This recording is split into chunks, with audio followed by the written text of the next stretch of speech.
and I knew they told them where all the accounts were and all the, some of them are numbered accounts, some of them are different corporations.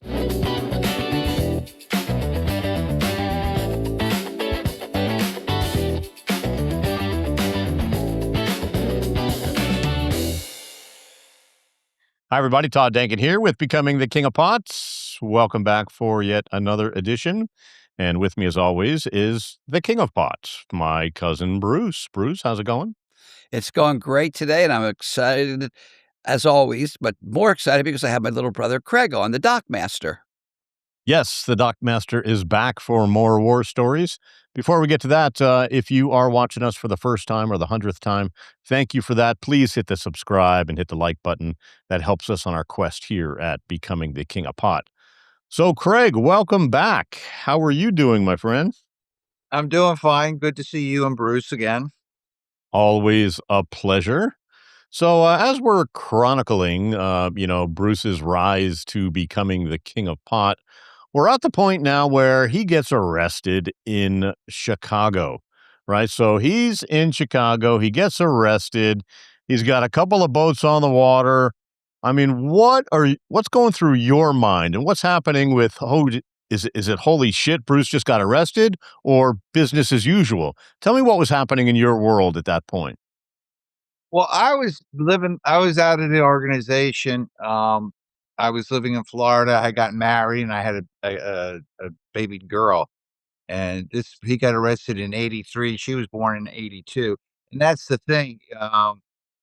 You fall in love, you get married, you have a kid. I don't want my daughter growing up with her father in jail. So I went back to Florida. And Yeah. I lived above my mom, and if you say I bought the condo above my mom because when I was coming back and forth from Florida to California, I had a place to stay, and I ended up living there. And she called me to come down. I was above her, and I'll never forget the look on her face. She's sitting in her chair. And she goes, "Your brother just got arrested." So it was like, okay, you got arrested. What's going on? Got arrested in Chicago. So me, her, think when Tony, my wife, went up with me. Becky met us out there with Reese, and he had a $1 million bail, so we had to put together $1 million of collateral bondsman, which we did. So was that? I mean, did you just go to the vault and take out $1 million, or what? No, What no, had to happen? you put up properties. I put up my condo. My mom put up her condo. Mickey put up his house. He had gold coins. It was done like that, real estate. Right. So you And just the had to bonds show $1 million worth of value in order to get the bail bondsman to bail you guys out. right, Right. yeah. So we Got it. raised we raised $1 million, and then the prosecutor comes back and goes, "Oh no, he's a flight risk or whatever," and it became $5 million. Oh man. So So do you go I'm back meeting at with it, or what happens at that point? no, I met with Bruce, and he just goes, "Forget about it. Don't try to raise the $5 million. I'm done." Oh, by the way, I have a boat on the water. It's on the way down to Columbia. There's 20,000 pounds on the beach. Now I'm out of the organization. I'm living in Florida.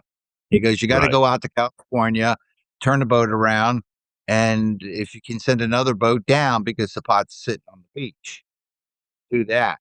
So So what's going I through went your back. head? You're out of the organization. You're a family man now, and now you're sitting in a jail, right? Talking to Bruce, and he's kind of that Godfather moment, right? Just when I thought I was out, they pulled me back in, right? What's Well, happening I knew in your mind? I knew I was gonna get arrested. So, you have a lawyer on retainer. I think I had Jim Burr on $20,000 retainer. I called him. I says, "I gotta meet with you, Bruce got arrested, and I'll probably get arrested shortly thereafter." Right. And, so I go back to Florida, and Donnie who was my right-hand man out there. He was out of the organization and living in North Miami, and I went to him and I said, "Donnie, this is a situation. We gotta go out to California, turn the boat around, either, change the name on the boat or outfit another boat and send it down there." I'm in Florida, so they're organizing the whole, bring the boat back, outfitting another boat, sending it down, doing the offload. And while the boat was going back down, They found an offload spot. They offloaded it into a couple of trucks. I guess they had your trucks, Bruce. Uh, Donnie stole Bruce's 2 speedboats, 2 of his trucks. So I guess he used the trucks that we were using at the dock to offload the pot for 20,000 pounds, and they bring it to a stash house, and then they sold it from there. Okay, so let me interject something here for a second. I want to go back a little bit where Craig said that he was retired and he was living in Florida and he was, I don't know if he said it, but he was on the Smuggler's Retirement Program. So let me explain that. What he did, got married and he had a baby. So he doesn't want to keep smuggling under those circumstances. He wasn't crazy like me. So I kept smuggling even after I had a baby, after Becky had a baby, or Becky and I had a baby, but she had him. He was my son. Right. Anyways, however you want to say that politically correctly. Um, so he's retired. What he did, he would give me $50,000 and I would use that to do, to put down on the pot or whatever to run the organization. And he would get 3-to-1 return. So I would pay him back after a trip. I would pay him back 150. He would take 100 and put it in his pocket and leave 50 in there for the next trip. The next trip would come in. He'd get $150,000. Put 100,000 in his pocket and reinvest 50,000 again. So that was his smuggler's retirement program. Now I know Wait. Who came up with that? Who came up with? Is that when people want to like get out of the business, and you still give them an opportunity to invest and still maintain some ownership? Well, I did that with everybody even before they got out of business, even especially the reason I started doing that, and I didn't realize it, but that was traditional standard in the industry. Just like when you use somebody else's connection, you pay them $10 a pound until they get to 100,000. That just became the norm in the smuggling world. And that was the norm. Like, for instance, Mark the Shark and Bearded Steve and Marianne or Kelly or whoever wanted to see, so anybody could invest in my trip. All right. And I would pay them 3-to-1. And they're not retired. They're still working. But my thinking was they have a vested interest in making this trip successful Sure. as much as Sure. I do, because now they're getting 3-to-1 as well as the load to sell. All right. And I did investments with Fred and Ed. We brought in, I don't know, 3 or 4 loads in the Gulf, on shrimp boats. I would put up 100,000, 50,000, $250,000, and it was 3-to-1 with them. I never saw the loads, just, took their word for it. It was okay, let's say I put in $250,000 and I'm 750,000. So on our true ups, we'd say, okay, Bruce got credited 750,000 for the, the Baton Rouge or whatever, smuggle. And then we also did one up in, New England, a couple up there, and one of them got busted. So I lost whatever my investment was in that particular trip. It could have been 50,000. It could have been, I think the most I ever invested with them was $500,000, and I got $1.5 million back. And with that one, that I lost my money because it got busted. I don't remember how much. It was somewhere between 50,000 and $500,000. All right, so Right. that's the And was that when you were doing that and you were investing, was the proof of the bust, was it still a magazine or a newspaper article? absolutely, yeah, yeah. Um, and at a certain point, the government stopped putting it in the newspapers because they said that's tipping everybody off. Um, Right. but that was a very short period. They all wanted to brag about it. They didn't care. So that's the Smuggler's Retirement Program, Todd. That's how that Yeah, works. that's fun. And I did it with my group, and I did it. I was I allowed them to invest in a trip, and I invested Yeah. in other trips. All right. And as I'm reading other smugglers' books, which I'm reading all of them, as many as I can, they did the Yeah. same thing, 3-to-1. It was a traditional thing that somewhere along the line we all talked about it, here and there, and that became the standard. All right. The other thing I want to clarify is the bond. All right. So when I was arrested in Chicago, they gave me $1 million bond. And here's how that works for those of you that may not know how bail bondsmen work, which is probably the more people than not. Although Right. although we do allegedly incarcerate more people per capita than any other country on earth, probably mostly because of the drug Not allegedly. laws. Not allegedly. Yeah. Yeah, so and because of the draconian, ridiculous, and stupid marijuana laws. So Yes. anyways, Um, so here's how it works. You don't put up $1 million cash. You can, all right? And then you get it, and then after the case is resolved, either you're guilty or innocent, the $1 million goes from the court back to you or back to whoever put it up. But most people will do a bail bondsman. They'll put up $1 million worth of collateral. In this case, it was real estate. My mom's condo, Craig's condo, Uncle Mickey's condo. Maybe Uncle Mickey had a gold collection, I remember. And they put all that up. And then the bail bondsman, they pledge that to the bail bondsman. He then puts up the $100,000, which is 10% of $1 million. And the courts, you lose that, you know. So at the end of the case, whether it's guilty or innocent, you get your money back. Your collateral is released back to the people that put it up, and the bail bondsman has put up the 100,000. He's lost that, but we have to pay him 100,000 and put the collateral up. So he won't put up his Right. money out of his own pocket.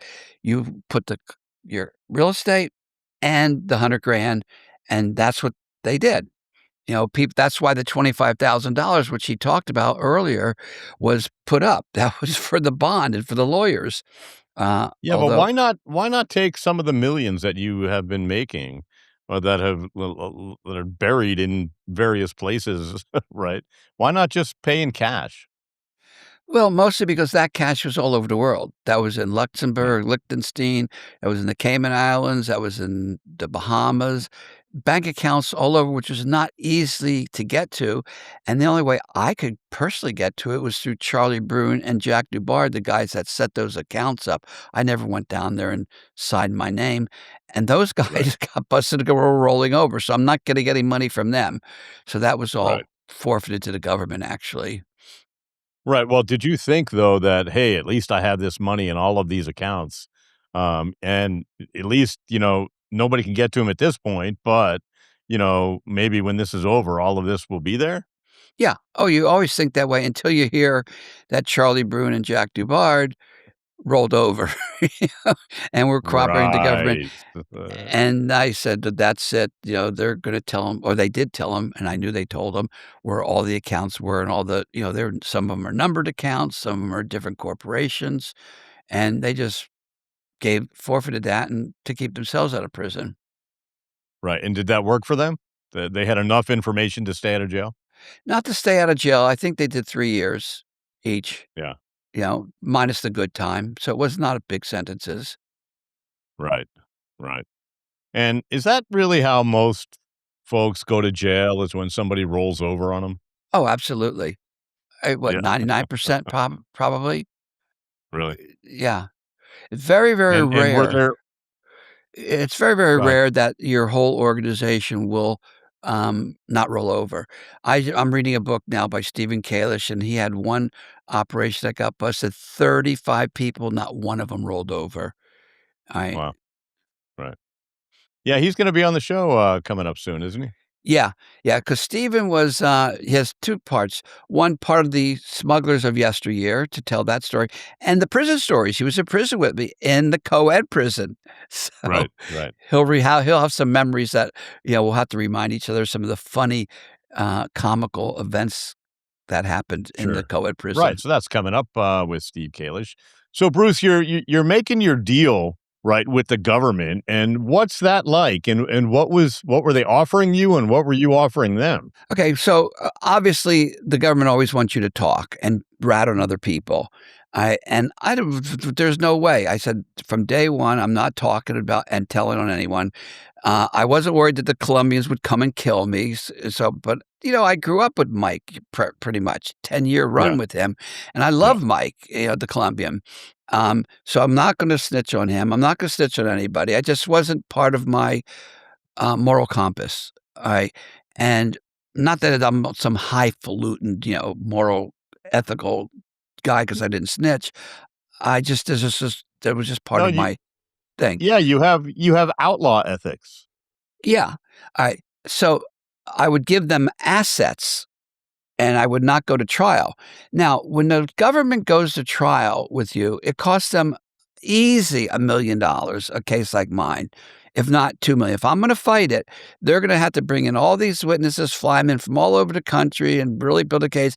And they're looking at $1 million at the least case. In the case of Tommy Powell, he got a great plea agreement because they got word that it was going to cost the government too much money to To take him prosecute. to Yeah. trial. Yeah. So the Right. same case with me. So I'll give you assets, but I won't give you people. All right. And and then I reversed it. Instead of snitching on people, I cut people loose. They said, okay, your brother, yeah, we'll give him because he would never be involved if it wasn't for you. Uncle Mickey, yeah, fine. He didn't really play a big role. And of course, Becky, who really didn't know anything and wasn't part of it. They just used girlfriends and wives as a pressure, that they try and put charges Sure. against them, whether they're innocent or guilty, they don't care. They just to put pressure on you. So I got Sure. those What 3. about Aunt Helen and Uncle Leroy? They never came up. My No? uncle Really? no, no, they had no idea. I mean, I sent them money, for their jewelry store. Yeah. That was it. They weren't I they weren't figured for sure, cops outside, feds looking at the jewelry store, looking at the traffic going in and out, right? So, no, or your father. They didn't go after your father who worked at the jewelry store. Yeah, So, yeah. because they didn't know anything really. I mean, they knew I was smuggling, but not much about any details. And then when it came to Donnie, Donnie was very close to me. We did the Magic Woodsman together. We did Redwood Burl Furniture, did a lot of that stuff together. And we started on a spiritual journey together where he met me at Mark Age in Florida, which Mark Age is a spiritual organization. And so he was there from day one all the way through. So he was trusted. And so I said, let me cut him loose. They wanted to give him 3 counts, all right, 5 years each. I said, no, take him. And they said, we're not going to give him immunity. I go, okay, take him down to 1 year, all right, and or 1 count and maximum of 18 months. And they said that the maximum, he could have gotten 12 months. He could have gotten 9 months. He could have gotten probation. All right. But that was the deal I cut with him. And he's kept saying he was naive. He thought, "Oh, you have the power to cut me loose." No, I don't have the power. Right, The right. government has the power, and they're not Yeah. giving it. They're not cutting you loose. So he said, "Well, catch me if you can." Oh, because he said when they went in to talk, he said, "You got to tell us everything and snitch on everybody." That was not the agreement that the government told me they were going to give him. Right. So, he just went on the run for years and years and years, and eventually the case just disappeared. Yeah, so what does he do? He just, skips town and, grabs his girl and, a couple suitcases and he hits the road, huh? Yeah, yeah, and then eventually the cases get stale, so the government just drops them. That's And how. Well, and he he had and lots of money. ah, Oh yeah, he had millions of dollars, I guess, at that point because of what he did with Craig and that last load.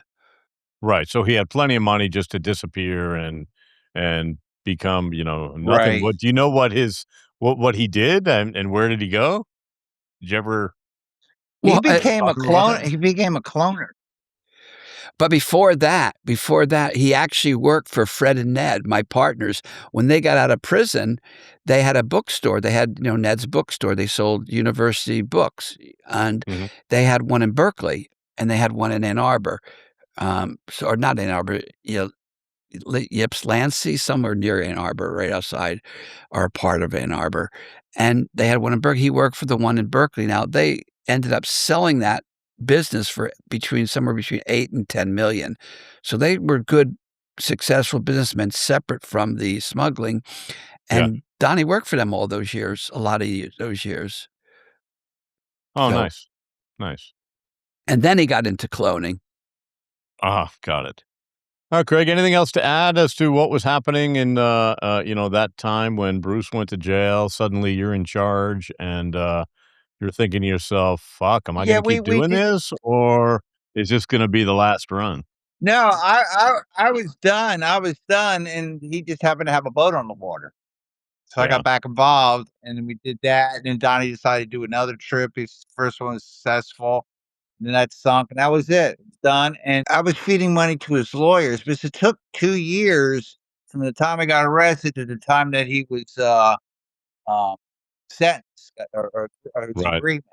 And you got to be paying lawyers. And then he had Aubrey, his son, who was born in 73, living in Homestead, and I was in Fort Lauderdale, and my wife took such a liking to him. Lastly, for you, Craig, what was it like, transitioning out of the company? Suddenly, you're not doing that anymore, and you're a civilian. I mean, what did you go into, and how was that, transition? Well, even in Florida, before we went to California, I was involved a little bit with the jewelry business. Yeah, I started in the jewelry business with, you know, part time, just dabbling in it because I gave them money back in '77, Mhm. and we didn't go out to California at the end of '78. So I gave them money, and they would give me a paycheck. In fact, when I got busted, it showed that I worked for Gary Mark Enterprises, and I just got caught Right, up in a right. bad, Yeah. So, I was doing the jewelry all those years, and then I just did it full time when I, retired. Lived in Yeah, Florida. my And dad in and I used to fact, go to the swap shop and sell jewelry from the store, and sell jewelry? Yeah, yeah. Really? Yeah, yeah. Yeah, they have a building there, and they're huge. The jewelry's huge in the what Yeah, is yeah. it? The Huge, huge. Sunrise Flea Market? Yep, yep, yep.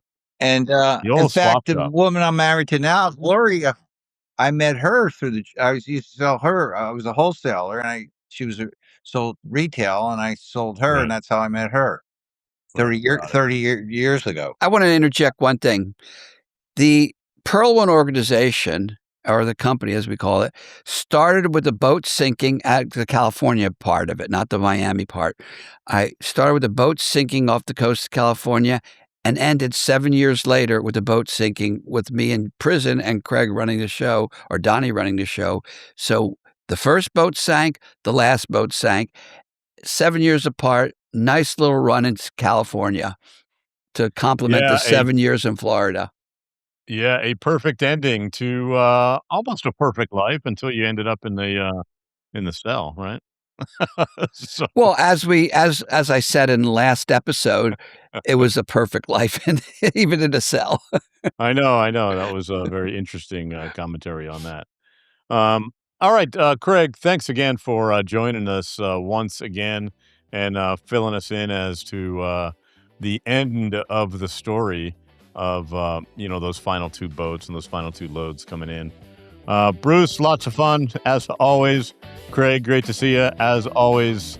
Thanks for joining us, everybody, on Yes. Becoming the King of Pots. I'm Todd Dankin, and we'll see you next time.